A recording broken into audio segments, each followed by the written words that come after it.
Hey everybody, it's Mike from the Mike Wagner Show, powered by Sonic Web Studios. Visit online at sonicwebstudios.com for all your needs. Look at a professional website without breaking your budget. Sonic Web Studios is the answer. Sonic Web Studios offers fast, affordable custom web designs at below the competition rate. Call today, 1-800-303-3960. That's 1-800-303-3960. Or email to support@sonicwebstudios.com. Mention the Mike Wagner Show, get 20% off your first project. Sonic Web Studios, take your image to the next level. Also, time to give an official shout out to our official sponsor of the Mike Wagner Show, international warring author Mia Mosinzio. If you love fast-paced mysteries, you love Missing by Mia Mosinzio, available on Amazon and paperback and ebook. Missing is fast-paced and intriguing with an unforgettable twist. It takes place in 4 countries, 2 strangers, and 1 target, where truth is illusion and those you love be the first to go missing. It's available on Amazon and paperback and ebook. Missing by Mia Mosinzio has garnered great reviews and even loved and endorsed by Hollywood celebrities, including Joanna Cassidy, Forbes Riley, and many others. So grab your copy today before it goes missing by Mia Mosinzio, available on Amazon. Also, the Mike Wagner Show can be heard on the MikeWagnerShow.com. You can check our Facebook page at facebook.com/The Mike Wagner Show. You can download and listen on Facebook, SoundCloud, Spreaker, Spotify, and iHeartRadio. Also on Anchor FM, iTunes, Google Play, Amazon, Audible, and Apple. Coming soon to Podbean, Buzzsprout, Pandora, and TuneIn. And heard worldwide on Geo 7, Radio Public, Himalaya, and more. Take the Mike Wagner Show with you on any mobile device. Subscribe to the Mike Wagner Show on the YouTube channel and follow the Mike Wagner Show on Instagram and Twitter today. And don't forget to support us at the MikeWagnerShow.com. Also support our program on Anchor FM/support and PayPal. And if you want some great gift ideas, go to Amazon.com/the Mike Wagner Show. And for more great gift ideas, go to Amazon.com/Mia Mosinzia and order today some pop sockets, t-shirts, hoodies, and also some great books by me and Mosinzia. So go to Amazon.com today/me and Mosinzia and order today. We're here with a terrific gentleman who is a world-renowned addiction consultant, and he overcame homelessness, alcoholism, also trauma, and a whirlwind of events. And he's that's known as the Gordon Ramsay at the addiction treatment world. He used to be a bass player at Abbey Studios, played with Queen, David Bowie, Elton John, and more. He attended Oxford University to pursue psychology, and he also talks about his terrific program in overcoming addiction and a lot more. And it's a recovery group, and he'll be happy to talk about it. And live, ladies and gentlemen, from the Plus Studios, deep in the heart of Texas, the very, very multi-talented, and he'll tell it like it is, Dr. Robb Kelly. Dr. Robb, good morning, good afternoon, good evening. Thanks for joining us today. Good afternoon, Mike. Good to be here. Looking forward to it. Going to be excited. Yes, I'm very excited for you as well, too. I mean, you've got an amazing story that you're a world-renowned addiction consultant. You also overcame homelessness. You also overcame alcoholism. You also overcame trauma, and also you survived the whirlwind events. And you've been pretty much dubbed the Gordon Ramsay of the addiction treatment world. And you've been a bass player at the Abbey Road Studios in London. You play with Queen, David Bowie, Elton John, and more. You attended Oxford University for psychology, and you also base it on the 4 principles as well, too. Talk about your philosophy and the Robb Kelly Recovery Group, and you've been on a number of stations, and we love to hear what you have to say and what to do about like addiction and everything else. And before we get into all that, tell us how I first got started, Robb. It started for me at the age of 9, my alcoholism. You know, I took a drink. I was thrown on stage with the musical Family at the age of around 9. So my first drink was 9. My uncle gave me half a beer. And the moment I took that half a beer, I knew that my life would be different. It's crazy how such an early age I knew something was different to me. Because I ask friends now, I go, remember you take your first beer? And they go, yeah, it was like 7 or 8. I said, what was it like? Horrible. I spat it out. It was terrible. Not for me. It changed my whole being. So that's when it started. And it gradually over the years, obviously got worse and worse and worse because it's a progressive illness. And then all sorts of shenanigans, going to say that on March the 17th today. It's okay to say shenanigans. You can say whatever you want. I mean, it's no hold bars for you. That's all I can say. It's no hold bars. So go ahead. Excellent. And then it just got worse and worse. And, you know, through my childhood, through my teens, just alcohol was the go-to thing for me. And a lot of people have go-to things. For me, it was alcohol. It was always alcohol every time. And in the early stages, when I was drinking alcohol, I was succeeding. Mm-hmm. So why would I stop if every time I went to an occasion or went for an interview or anything, I drank alcohol before and I got the position? I'm thinking, well, this was it. You know, I'm going to drink till ever. Wow. Back in the day, you take a drink, you get the job, take a drink, you get the job. Sometimes I wish I would have done that, but I'm glad I didn't. Yeah, it's crazy because what it tells my mind is it's okay, and this is the way to success. So that's what I did. I continued drinking most of my life. Hmm. And also too, when it came to alcohol and everything that you said it was pretty much a go-to. That was that considered like a necessity for you to calm down like that, or was it just peer pressure? No, well, at the beginning it was peer pressure, and then very quickly into my teams, it became a Friday night, Friday, Saturday, and Sunday uh, necessity for me.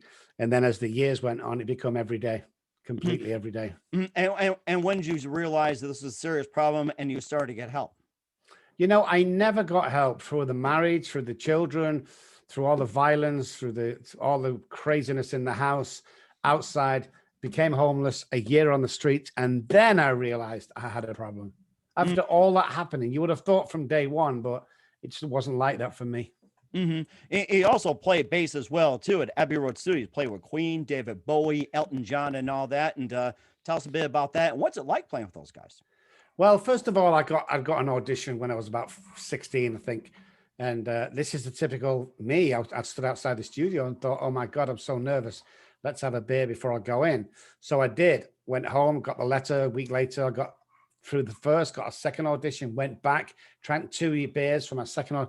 I had 7 auditions. So 7 beers was the last day I went in there, passed the thing. So I went back again and started to play just session music and session scores wherever they came up. And then the big names started to roll through, and I got kind of a name for myself. And it was awesome. I mean, it was just absolutely awesome. One of the most beautiful guys I've ever met in the world was Freddie Mercury. It was just we spent a lot of time together, sat down in what they call the green room, just chatting about everything till the early hours. You know, it was just Wow. fantastic, man. Yeah, really good man. But it was an honor, first of all. But obviously, as you work there longer and longer, it is a job. It is pressurized. You know, you've got 3 or 4 minutes to lay down a track with hardly any mistakes because they're paying the big bucks. So that's what I did. But it was enjoyable. And the after parties that went on, you know, always to the best nightclubs, to the best hotels with these guys. It was just never paid for anything whatsoever. And I just saw a different side of the world that I brought up in, because I grew up on what English know as a council estate and what Americans know as the projects. That's where I grew up. There was no silver spoon in my mouth when I grew up. In Hmm. fact, the Abbey Road days paid for my college. That's the only way I would have got through. And that happened through Freemason contacts. It was nothing that I would ever do, but I'm an alcoholic. And if anybody understands alcoholism out there, you'll know that it's either all or it's nothing for me. You'll never find me doing anything mediocre. I'm Hmm. either top of the class or I don't touch it at all. Hmm. Explain the Freemason contacts as well too. You brought up an interesting point. Yeah, you know, early at school again. I don't know how young I was. You're not supposed to go into your 18, but I got in a little sooner because they were freaking out that they'd not had a keyboard player for 3 years, and a friend of a friend was in there. They took me along. I played the keyboard for them. They loved it. No one blackballed me. I got in and went straight to the organist as I got into the thing. So it was amazing. I mean, just the people in there, different class to me. I always felt like an imposter within the lodge. But I grew and grew into the upper class and was earning very, very serious money. And life was good, man. I tell you, from where I come from, you know, where you're scrambling on a Friday night, your mom and dad scrambling to get some food, you know, because you've not been paid until Saturday. I mean, that to have like $1 million is unbelievable. And I like that. I like being rich. There's Hmm. no doubt about that. Don't Hmm. like being poor. Hmm. I mean, who wants to be poor these days? To be honest with you, it's like who doesn't want to be poor? Yeah. And of course, I was just thinking about as well too. You're talking about Freddie Mercury. Have you seen the movie Bohemian Rhapsody? And what were your thoughts of it? Did it actually, if you did see it, did it accurately project Freddie Mercury as is, or were there some flaws to it? There were some flaws, obviously. I mean, when they got back together just before the big concert, that wasn't true. They'd been together for a year or so. The actual portrayal of Freddie himself was exactly what I saw. You know, it was a lost soul. It was very kind, very generous, very flamboyant, But when you got him in a room on your own, when everyone else had gone to sleep, and talked to him, man, I could listen to that guy for ages. He used to call me Robbie Darling. That's Robbie what he Dolly. always, yeah, he used to always call me all the time, a Robbie Darling, in that crazy voice. But such a sweet man, such a terrible loss. Hmm. That was a very terrible loss, a big loss in music world as well, too. You also play with David Bowie and Elton John. And what's it like playing with those two legends? David Bowie passing on, but Elton, he just keeps going and going and going. David Bowie was a great guy. Didn't say much to me, though he was in the mixing area when I was laying some bass tracks down. But Elton John, oh my goodness, let me just tell you now about Elton John. So we're in the studio one night and we're playing, and it's a terrible night. It's raining, thundering, and lightning, and the rain is pouring down. So about 1 a.m. we called it. Elton said, "That's enough." So me, the lead guitar player, a couple of minders, and 6 or 7 girls went back to his hotel. Now, his hotel was the Savoy Hotel in London, most prestigious hotel in the world. And we went up to, or used to be, went up to the penthouse suite, and we're all mixing and doing our stuff, and there's lots to drink and everything else going on. And I hear Elton screaming from the bedroom. And I'm thinking, oh my God, something's happened. So I walked in the bedroom, and he's actually on the telephone to the receptionist. And he's telling the receptionist that if she doesn't stop the rain and the wind immediately, he'll never book into that hotel again. And that was the world I lived in. It was crazy. You have to experience it to realize how just not real life it is. Mm. It was good. It was good. Oh my gosh, I can say right now, stop snowing now, or we're going to cancel. Right? Oh my goodness. And of course, you eventually went from the music world, you went on to Oxford and get into psychology. What influenced you to go to Oxford, especially when you earned your own money? And I'm very proud of you that a lot of people don't do that, actually, making a living what you did, playing the bass guitar at Abbey Studio for these legends, and then you save all that to go to Oxford on your own money and go into psychology. Tell us about that transition. What inspired you to go to school, get into psychology? Well, I was interested in the mind for an early age, and I was interested in alcoholism. And I was interested that no one had researched it enough for my liking, because the doctor would say, just go to AA or just stop drinking. It's the only self-diagnosed illness in the world is alcoholism. So I first of all wanted to know, there's alcoholism in my family. I knew I was drinking a bit too much. So I was just intrigued, what can we do? And I went and did the PhD, and I wanted more. I knew there was more. So over the last 20 something years, I've been studying evidence-based research into the mind and the alcoholic mind and the effect it has and what we hear to other people. And it's just absolutely fascinating. And I think I've only just started, to be honest, with the information that I know today. It's just, there's lots more to discover. Mm-hmm. And of course, a lot to discover as well, too, at today's alcoholism. And, how is it studied in the past and how does it compare? And do you think it's been staying the same, or you think it's made a lot of progress over the years, people discovering more and solving problems and everything like that? So it's like, do you think it stayed the same, or do you think it's progressed over the years? Definitely progressed. When you think about back in the day, 1930s, 40s, and 50s, it was an absolute disgusting word that you never bring up. Plus, they used to lock people like me up in sanitariums for good. I mean, you just never got out. You were crazy. Oh my God. As God. far as they're concerned. So it was only 20 years ago when we started looking. I mean, many, many years ago, there was Carl Jung and some other doctors at Town Hospital that really researched. But again, just touching the edges of it. So leap and bounds over the last 10 years, without a doubt. Wow, that is amazing. We'll talk about your story and how you overcame homelessness, how you overcame alcoholism. We touched some of that. We'll also touch on some issues like with trauma and a whirlwind events. And then we'll get to your program in just 1 minute. But first, listen to the Mike Wagner Show at the MikeWagnerShow.com, powered by Sonic Web Studios. Visit online at SonicWebStudios.com for all your needs. Looking at a professional website without breaking your budget? Sonic Web Studios is the answer. Sonic Web Studios offers fast, affordable custom web designs that blow the competition away. Call today, 1-800-303-3960. That's 1-800-303-3960, or email to support@sonicwebstudios.com. Mention the Mike Wagner Show, get 20% off your first project. Sonic Web Studios, take your image to the next level. Also, time to give a official shout out to our official sponsor of the Mike Wagner Show, international warring author Mia Mosensia. If you love fast-paced mysteries, you love Missing by Mia Mosensia, available on paperback and ebook on Amazon. Missing is fast-paced and intriguing with an unforgettable twist. Takes place in 4 countries, 2 strangers, and 1 target, where truth is an illusion and those you love be the first to go missing. It's available on paperback and ebook on Amazon. Missing by Mia Mosensia has garnered great reviews and even loved and endorsed by Hollywood celebrities, including Joanna Cassidy, Forbes Riley, and many others. So grab your copy today before it goes missing by Mia Mosensia, available on Amazon. Also, the Mike Wagner Show can be heard on the MikeWagnerShow.com. You can check our Facebook page at Facebook.com/the Mike Wagner Show. You can download and listen on Facebook, SoundCloud, Spreaker, Spotify, and iHeartRadio. Also on Anchor FM, iTunes, Google Play, Amazon, Audible, and Apple. Coming soon at Podbean, Buzzsprout, Pandora, and TuneIn. Heard worldwide on Geo 7, Radio Public, Himalaya, and more. Take the Mike Wagner Show with you on any mobile device. Subscribe to the Mike Wagner Show on the YouTube channel and follow Mike Wagner Show on Instagram and Twitter today. And don't forget to support the Mike Wagner Show at themikewagnershow.com. Also on PayPal and Anchor FM. And for great gift ideas, go to Amazon.com/the Mike Wagner Show. And for more great gift ideas, including t-shirts, pop sockets, hoodies, and a lot more, and great books by me and Mosensia, go to Amazon.com/me and Mosensia and order today.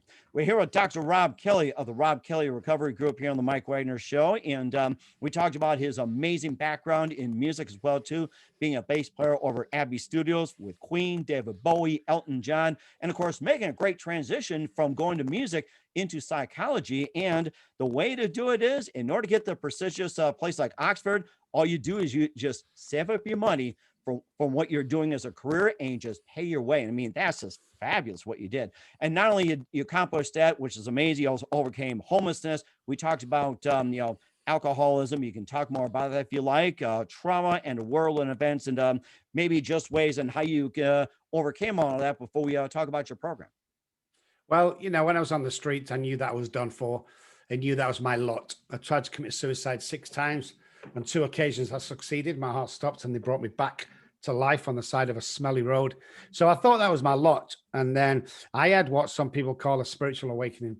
And I was early hours of Monday morning, late Sunday night, about 2 a.m. And I dropped down to my hands and knees in a back street in Manchester and started to cry from my belly. I wasn't crying because I lost my children or my wife or my millions of dollars. I was crying because the first time I realized I couldn't stop drinking. And I made a pact with God. I said, if you get me off the streets now, I'll do this. I'll work with other people for the rest of my life. And that's what happened. I said, if there's a God up there, I can't do this on my own anymore. And the next minute I know somebody's walking around the corner, texts me home, lets me stay there.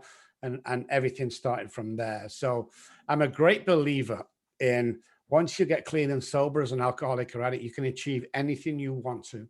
What you visualize in your head, you can hold in your hand. I've proven it time and time and time again. And that's what I've done. I've taken it to the next level. I went back to Southampton. I took a second PhD in behavioral science because I knew the behavioral part of the disease was missing. So with that qualifications and the determination that I had, I set about a program, first of all, that would really go into the scientific part and the behavioral part of the addiction. And then I created the Robb Kelly Recovery Group when I came here about, I think it's 14 years ago now. And I came out here for 2 weeks only. I came to Dallas for 2 weeks only to speak at a church regarding crack cocaine to their youth ministry. And the minute I put my foot down on the tarmac at DFW, I just knew that I was never going to go home again. And this was my country.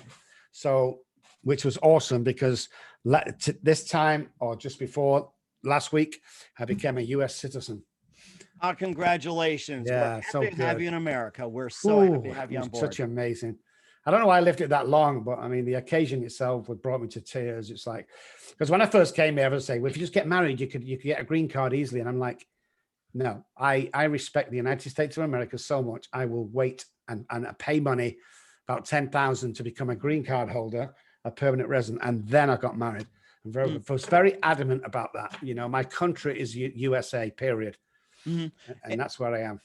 And of course, there's a lot of questions out there now about how to legally get in the country. There's many people coming in illegal, and it's been a big problem here in the United States. And maybe you can just explain to everybody, how do you legally get into the United States? Well, first of all, you come over on a visa, and that lasts about 90 days. Within them 90 days, you can apply for your permanent resident card. If you're from England, I don't know why, but mine went through real quickly because of my background. Once you have that, you've got to be, now don't quote me on the years, guys, if you're listening, but I think it's either 3 or 5 years as a permanent resident. After that, you can apply to become a citizen. And what you have then is you have a period of time waiting, and then you go in, you sit the exam. There's 120 questions. You need to get 10 of them right. And it's the history. I mean, it's absolutely everything about the US. So the studying is pretty hard. And then you do a written test, a verbal test. And then if you're good enough, they give you the thumbs up. So they gave me the thumbs up. And then a couple of weeks later, I went back for the ceremony, which was just heartwarming. That is amazing. And you said there's 120 questions. You need to just get 10 right? Yeah, they'll ask you 15 questions or 20 questions out of the 120. And you just need to get, I think it's 10 right. Oh, wow. Okay. Because I thought you had to go through a whole written test of 120 questions. I was going to say that's easy, but I'm glad you just clarified it. That's just something. Wow. Yeah. And it's a verbal one as well. And then you do your handwriting. He'll give you a sentence. A dog sat on a mat and you have to write. And as long as you can write English, you're good. Okay. Well, welcome to the United States. And I'm sure Elton John, gave you a little hand on that, or maybe he'll push. I'm sure. I'm kidding. And of course, we'll talk about your group as well, too. And what are the principles? We'll do that in just 1 minute. Listen to the Mike Wagner Show at the MikeWagnerShow.com, powered by Sonic Web Studios. Visit online at SonicWebStudios.com for all your needs. And brought to you by our official sponsor of the Mike Wagner Show, international award-winning author Mia Mosinzia of Missing, available on Amazon and paperback and ebook. We'll be back with Dr. Robb Kelly of the Robb Kelly Recovery Group after this timeout. We're back with Dr. Robb Kelly, world-renowned addiction consultant, and also head of the Robb Kelly Recovery Group here on the Mike Wagner Show. Talked about his background in music and how you overcame homelessness, alcoholism, and trauma, and the whirlwind events. And he's in the United States right now, a very proud citizen. And talk about the Robb Kelly Recovery Group. And once again, just a bit up the Robb Kelly Recovery Group. And there's also 4 principles as well, too: fear-based thinking, one-on-one addiction recovery, behavior study, an obstructed living environment. Those are principles. And, feel free to tell us about it. And how does one person, get into the program? Well, it's a great program. It has a 97% success rate as opposed to 10% where other people are. We base it on fear, the program. We base it on real life. It's a daily, hour a day. That's all it is. And we use neuroscience, neuro-linguistic programming. We use neuroplasticity to work on, and behavioral, and we take you through this course, and the drink problem goes, and then we teach you how to live, because the alcohol is easy to stop. Anybody can stop drinking. Can you stay stopped? Are you happy that you've ever been in your life? That's where we need to get. And with so many years behind me and 6,500 patients now, I'm pretty confident that we're doing it right somewhere. And so we kind of make it enjoyable. And the other thing I wanted to do when I started my company is, I remember back in the old days, Sunday evening was a terrible night for me, because it was like, oh, I've got work tomorrow morning. So we wanted to create a company that when people went to bed Sunday night, they went, yes, I've got work tomorrow.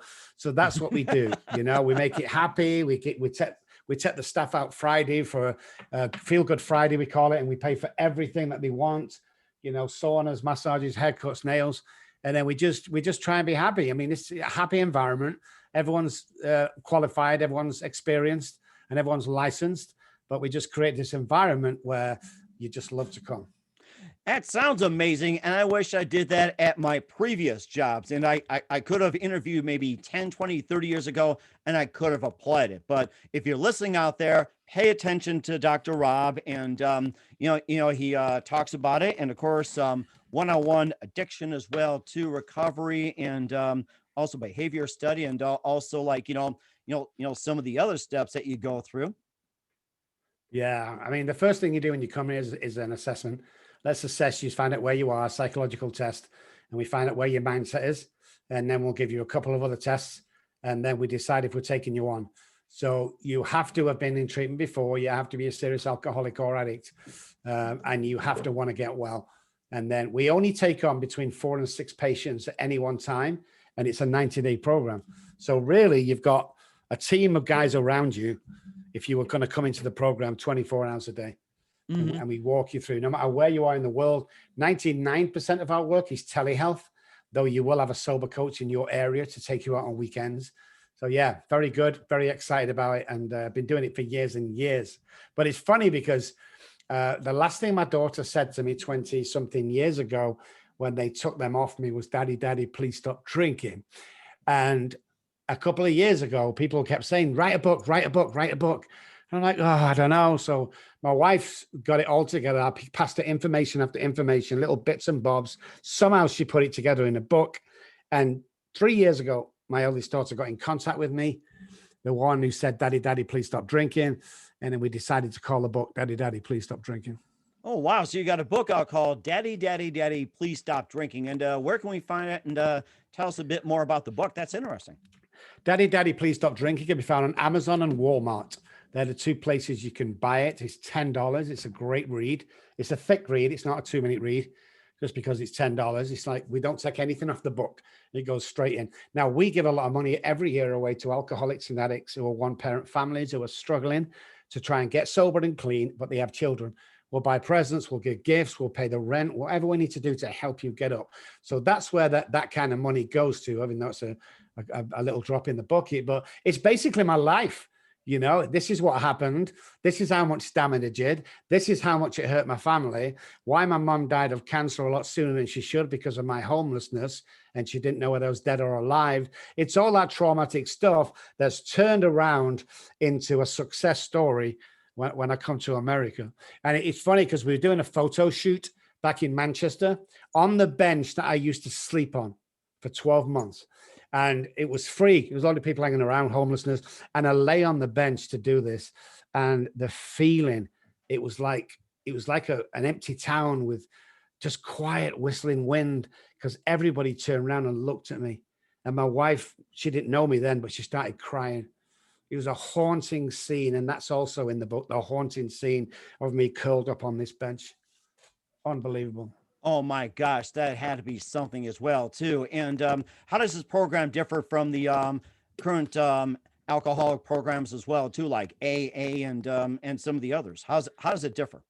Well, we don't concentrate on the alcohol. We don't think the alcohol is the problem.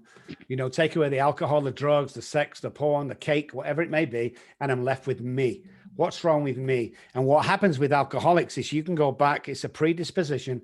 You can go back in your history. You will find alcoholics, if you're the real deal, in your family.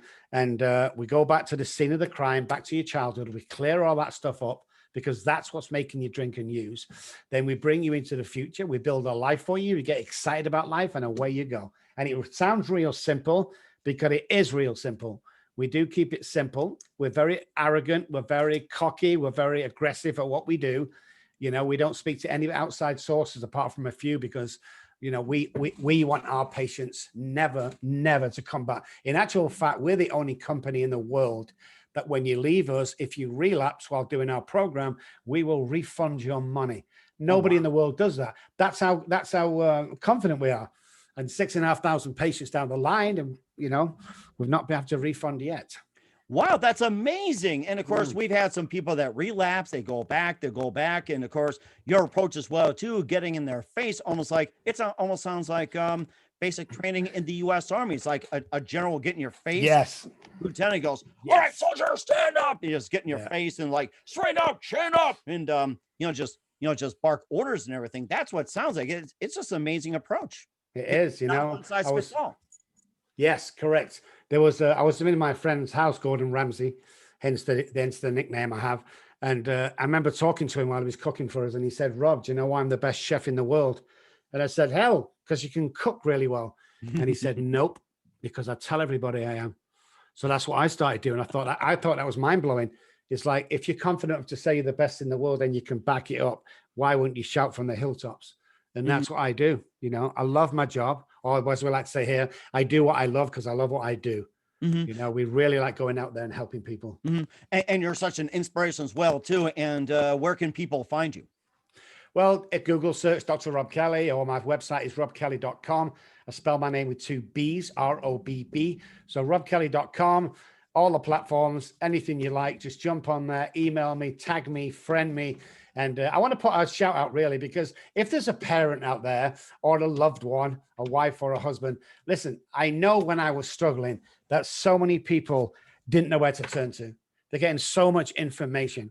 I don't care if you come and work with us. I don't care. But I tell you what, I do care about you getting the help. So if you're a parent out there, a loved one, here's my personal cell phone number.